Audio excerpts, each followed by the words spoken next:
शेतकऱ्यांसाठी आनंदाची बातमी आली। काल कर्जमाफीचा जी.आर. आला होता। आजपासून कर्जमाफीचं वाटप सुरू झालंय। राज्यातील लाखो शेतकरी वाट पाहत होते। अखेर तो क्षण आला। सरकारने 2 जून रोजी अधिकृत पुण्यश्लोक अहिल्यादेवी होळकर शेतकरी कर्जमुक्ती योजनाचा जी.आर. जाहीर केला। काल रात्री कॅबिनेट बैठकीमध्ये मंजुरी मिळाली। तब्बल 36 जिल्ह्यामध्ये 36,585 कोटी रुपयांचा निधी मंजूर झाला। आता राज्यातील शेतकऱ्यांचा मोठा फायदा होणार। पण थांबा, खुश होण्यापूर्वी हे 5 नियम पहा, कारण की सगळ्या शेतकऱ्यांची कर्जमाफी होणार नाही।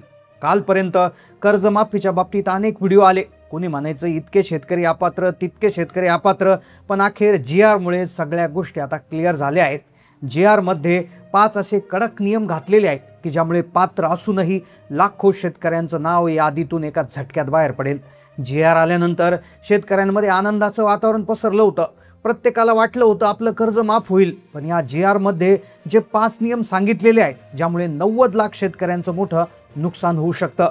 कारण की एक काम जर तुम्ही बँकेमध्ये जाऊन ताबडतोब केलं नाही तर तुमच्या हक्काचे 2 लाख रुपयांचं कर्ज माफ होणार नाही। कारण की सरकारनं सरसगट हा शब्द काढून टाकलाय आणि 5 नियम लावलेले आहेत। तसेच काही बँका अशा आहेत की त्या बँकेमध्ये कर्जमाफी अजिबात होणार नाही। तसेच असे काही जिल्ह्यांची नावे सांगितली आहे तिथे अतिशय कमी शेतकऱ्यांची कर्जमाफी आहे। तर हा जी.आर. तुम्हाला व्यवस्थित तुम्ही समजून जर घेतला नाही तर 1 रुपयाही तुमचा कर्जाचा माफ होणार नाही। कारण की याच्यामध्ये एक अशी तारीख देण्यात आली की त्या तारखेच्या आधी तुमचं कर्ज हे असणं गरजेचं आहे, तरच तुमचं कर्ज माफ होईल, अन्यथा होणार नाही। मग काय आहेत ते महत्त्वाचे नियम?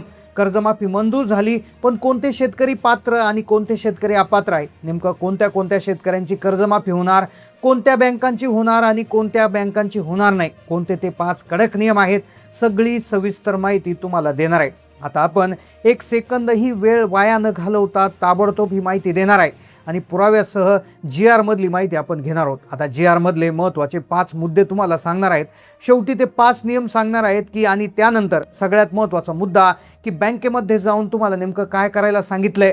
कारण की एक काम तुम्ही जर केलं नाही तर कर्जमाफी अजिबात होणार नाही। तर आता पहा, सगळ्यात पहिला मुद्दा रकमेचा। आता आपण माहिती घेतोय की किती रक्कम माफ होणार। सरकारने सांगितलं होतं 2 लाख रुपयांचं कर्ज माफ होईल, पण 2 लाख रुपयाच्या वर जर कर्ज असेल आणि जर तुम्ही कर्ज थोडंसं जास्त काढलेलं असेल तर तुमच्यासाठी सरकारने एक वेगळी सूचना दिलेली आहे। पहा, याआधी एक तारीख देखील दिलेली आहे। ती तारीख देखील अतिशय महत्त्वाची आहे। मग ही सूचना नेमकं काय आहे? हा पहिला मुद्दा झाला। त्यानंतर दुसरा मुद्दा जो आहे तो म्हणजे जी.आर. मधला दुसरा मुद्दा की जर एखाद्याचं कर्ज आधीच भरलं गेलं असेल तर त्याला 50,000 रुपयाचं जे प्रोत्साहनपर अनुदान आहे ते मिळण्यासाठी काय प्रक्रिया आहे? आणि तिसरा अतिशय महत्त्वाचा मुद्दा तो तारखेचा आहे। हा मुद्दा ऐकल्याशिवाय व्हिडिओ बंद करू नका। कारण की पूर्वी एक तारीख सांगितली होती सप्टेंबर 2025, पण ती तारीख आता बदलली। तर एक नवीन तारीख ती लक्षात घ्यायची आहे।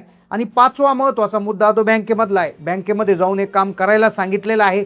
6वा मुद्दा आहे तर तो कर्ज कशा पद्धतीनं काढायचं, किती मर्यादेचं कर्ज माफ होणार, ही सगळी माहिती सांगतो। तर आता सगळ्यात आधी पहिल्या मुद्द्यापासून सुरुवात करतोय। आता पहा, सरकारने सांगितलं होतं 2 लाख रुपयाची कर्जमाफी होणार, पण इथे एक मुद्दा लक्षात घ्या। जर तुमचं कर्ज 2 लाख रुपयापेक्षा जास्त असेल तर तुम्हाला काय करावं लागेल?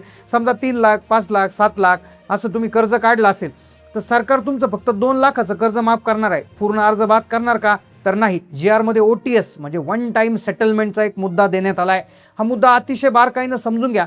एका वेळी सगळी कर्जाची परतफेड करण्याची योजना लागू झाली। आता उदाहरणार्थ सरकार 2 लाखाची मंजुरी देते, म्हणजे मुद्दल अधिक व्याज मिळून 2 लाखाची जी रक्कम आहे ती सरकार माफ करणार। पण तुमचं कर्ज जर 2,50,000 रुपयाचं असेल तर तुमचे 50,000 रुपये तुम्हाला आधी बँकेत भरावं लागेल आणि वरची रक्कम भरली आणि क्लिअर केल्याचं प्रमाणपत्र आणलं तरच 2 लाख रुपये तुम्हाला बँक अदा करेल आणि तुमचं खातं कोरं होईल। तर यावरच्या रकमेच्या भरण्यास सरकारने भरपूर वेळ दिला आहे, म्हणजे ते गडबड करू नका। 31 मार्च 2027 पर्यंत मुदत देण्यात आली। आता ज्यांनी मध्यम मुदतीचं कर्ज घेतलंय, म्हणजे पीक कर्जाचं नंतर नैसर्गिक आपत्तीमुळे पुनर्गठन किंवा फेरपुनर्गठन करून मध्यम मुदत कर्जात रूपांतर झालं असेल तर त्यांच्या कर्जावरील 30 सप्टेंबर 2025 पर्यंतची 2 लाख रुपयाची कर्जमाफी देखील याच्यात समाविष्ट केली जाईल। आता हा झाला पहिला मुद्दा। आता दुसरा मुद्दा, ज्यांनी कर्ज आधीच भरले त्यांना 50,000 रुपयाचं प्रोत्साहन अनुदान मिळणार। त्यासाठी जे निकष थोडेसे कडक आहेत बघा।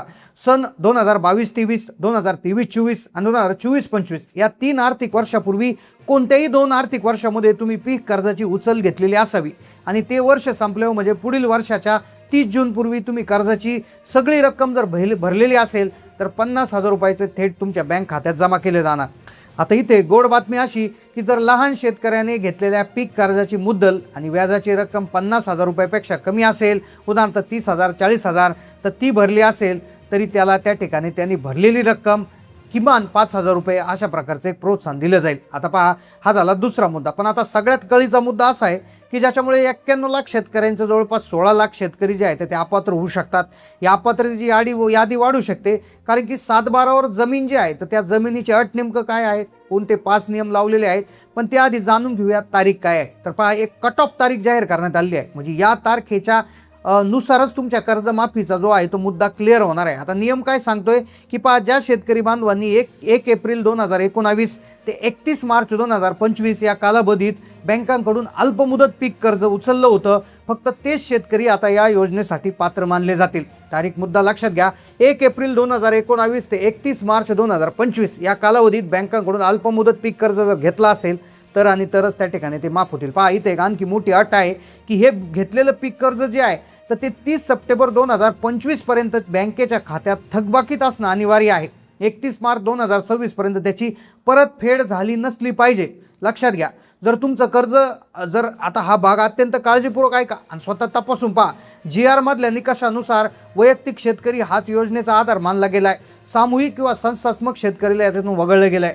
खालील 5 श्रेणीतल्या शेतकऱ्यांना कुठली कर्जमाफी मिळणार आहे. पहा, जर तुमच्या घरामध्ये कुणी आजी माजी मंत्री, राज्यमंत्री, खासदार, आमदार, जिल्हा परिषदेचा अध्यक्ष, पंचायत समिती सभापती, कृषी उत्पन्न बाजार समिती, सहकारी साखर कारखान्याचा संचालक असं कुणी असेल तर योजनेतून बाद. शासकीय कर्मचारी, मग केंद्राचा असू द्या राज्याचा असू द्या, यांचं जर एकत्रित वेतन 25,000पेक्षा जास्त असेल तर त्याला लाभ मिळणार नाही. याचबरोबर महावितरण, MIDC, ST महामंडळ यांच्या कार्यकर्त्यांचा याच्यामध्ये समावेश आहे. 25,000पेक्षा कमी पगार असणाऱ्या चतुर्थ श्रेणी कर्मचाऱ्यांना याच्यातून दिलासा मिळू शकतो. आता त्यानंतर पेन्शनधारक, जे सेवानिवृत्त व्यक्तीचं पेन्शन 25,000 रुपयापेक्षा जास्त आहे ते अपात्र असतील. आता त्याचबरोबर व्यावसायिक आणि करदाते, म्हणजे शेती व्यतिरिक्त इतर उत्पन्नातून जर एखाद्या व्यक्तीला पैसे मिळत असतील, मग आयकर भरणारे, नोंदणीकृत डॉक्टर, वकील, इंजिनियर, चार्टर्ड अकाउंटंट, मोठे व्यावसायिक याच्या प्रकारचे शेतकरी याच्यातून अपात्र ठरतील. जमीन व रेशन कार्ड सूत्रानुसार 10 एकर जमीन आहे किंवा त्याचबरोबर पांढरे रेशन कार्ड आहे तर अशा प्रकारच्या शेतकऱ्यांना देखील याच्यातून वगळण्यात येणार आहे. फक्त पिवळं व केशरी रेशन कार्ड असणाऱ्यांनाच पहिल्या टप्प्यात प्राधान्य मिळणार आहे. तर अशा पद्धतीची जी आहे तर याच्यामध्ये एक सूचना देण्यात आली आहे. आता तारीख पाहूयात. तर तारीख पहा, 1 एप्रिल 2019 ते 31 मार्च 2025 हा महत्त्वाचा मुद्दा याच्यामध्ये लक्षात घ्या. आणि 30 सप्टेंबर 2025 पर्यंत या तारखेपर्यंत तुमच्या बँकेच्या खात्यामध्ये ते जे कर्ज आहे तर ते ओव्हरड्यू किंवा थकीत असणं गरजेचं आहे. हा मुद्दा इथं लक्षात घ्या. जर त्याच्या आधी तुम्ही जर ते कर्ज भरलेलं असेल तर तुम्ही जितकं व्याज भरलंय तर त्या व्याजा इतका प्रोत्साहनपर अनुदान तुम्हाला मिळेल. म्हणजे फिक्स 50,000 नाही आहे, तर जेवढं व्याज भरलंय, जेवढं कर्ज भरलंय तेवढंच प्रोत्साहनपर अनुदान त्या ठिकाणी मिळणार आहे. तर अशा पद्धतीची माहिती होती. तर या माहितीविषयी तुम्हाला काय वाटतं नक्की कमेंटमध्ये कळवा. चॅनलला नवीन असेल तर सबस्क्राईब करा. धन्यवाद.